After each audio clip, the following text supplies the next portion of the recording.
হামলা চালানোর মাত্রই কে যেন তাদের উপর পাল্টা হামলা চালায় একবার। তারা বুঝতে পারলো ঘটনা কি, আমাদেরকে প্রতিরোধ কে করলো দেখতে পারতেছি না। তারা দ্বিতীয়বার আবার নবীর উপর হামলা চালাইলো। দ্বিতীয়বার কে যেন আবার তাদেরকে পাল্টা হামলা চালাইছে। তৃতীয়বার এবার ফাইনাল আক্রমণ করবে।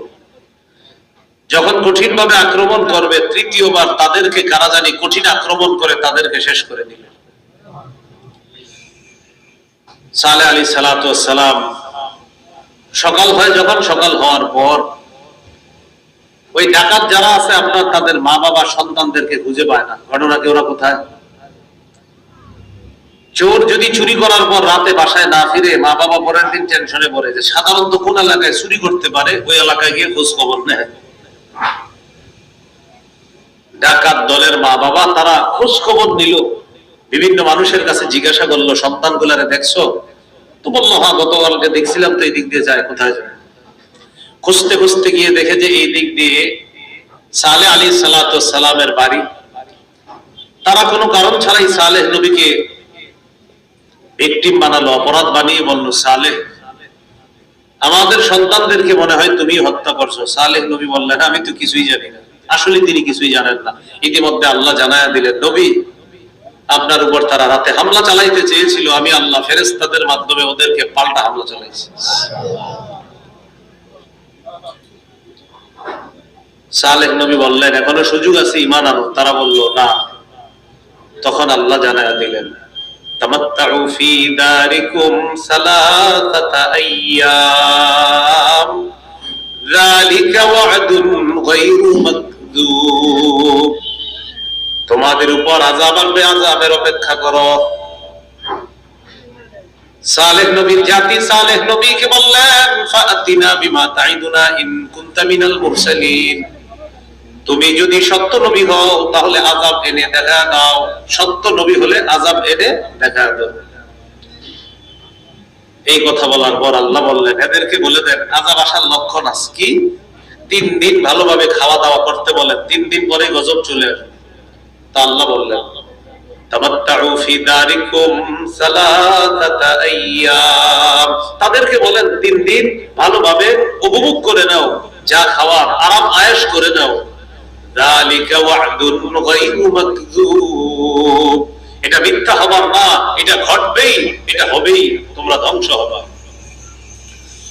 বৃহস্পতিবার, শুক্রবার, শনিবার। বৃহস্পতিবার তারা দেখলো যে তাদের চেহারা হলুদ হয়ে গেছে। শুক্রবার দিন দেখলো তাদের চেহারা লাল হয়ে গেছে। শনিবার দিন দেখলো তাদের চেহারা কালো ভয়ঙ্কর হয়ে গেছে।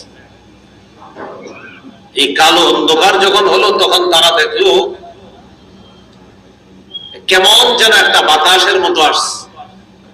তো তারা বলতে লাগলো, এটা তো আরামদায়ক বাতাস। সালেহ নবী বললেন, না, এটা বাতাস না, একটু পরে বুঝবো। فأخذتهم الرجفة فأصبحوا في دارهم جاثمين। পাথর বৃষ্টি এসে তাদের উপর হামলা চালাইলো। এই পাথরের আঘাতে তারা তাদের ঘরের মধ্যে উল্টে তারা পড়ে রইল, কুকুর হয়ে তারা পড়ে রইল। আল্লাহ তাআলা বলেন, এদেরকে যখন তুমি দেখতা, যদি এক একটা বিশাল বড় খেজুর গাছের মতো ধ্বংস হয়ে জমিনে পড়ে আছে। এখন আল্লাহ বলেন, এটা আমি কেন করলাম? 20 পারায় আছে, ফাকুল্লান আখাযনা বিযামবি। আমি প্রত্যেককে তার অপরাধের কারণে পাকড়াও করেছি। আমি প্রত্যেককে তার অপরাধের কারণে পাকড়াও করেছি। ফামিনহুম মান আরসালনা আলাইহি হাসিবা। তাদের মধ্যে কারো উপর আমি পাথর বৃষ্টি পাঠিয়ে তাদেরকে ধ্বংস করে দিয়েছি। এই হলো সালেহ নবীর সম্প্রদায়, সামুদ জাতি। তাদেরকে আল্লাহ তাআলা ধ্বংস করে দিয়েছেন। এই ব্যাপারটা সূরা ইউনূসের 13 নম্বর আয়াতে আল্লাহ বলেন, ওয়ালাকাদ আহলাকনাল কুরুনা মিন ক্বাবলিকুম লাম্মা যালামু ওয়াজাআতহুম রুসুলুহুম বিল বায়িনাতি ওয়ামা কানু লিয়ুমিনু কাযালিকা নাজজিল কওমাল মুজরিমিন।